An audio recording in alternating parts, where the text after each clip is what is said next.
Gece düşəndə səmanı izləyirəm, ulduzlarda sənin adını görürəm.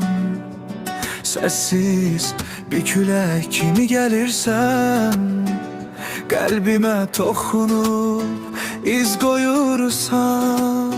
Sən güləndə dünya dayanır, hər şey səninlə gözəl olur. Bir baxışın yetərmə, ürəyim sən deyə vurur. Sən mənim hekayəmsən, yazılmamış. Sən mənim nəfəsimsən, duyulmamış. Hər gün yenidən aşiq oluram, sənə baxdıqca unuduram hər şeyi mən.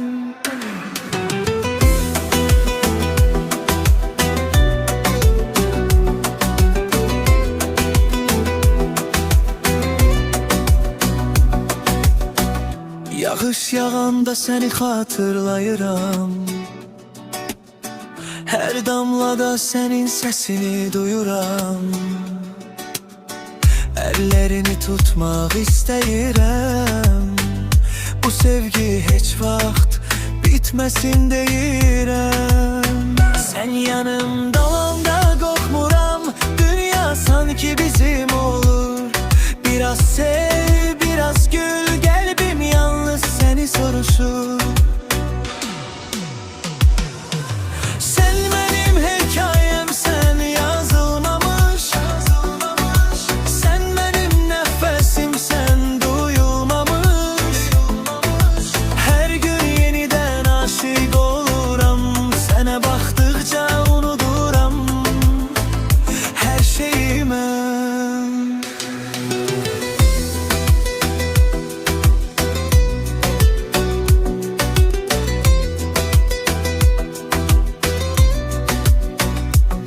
Əgər bir gün getsən uzaqlara, bil ki qəlbim səninlə qalacaq.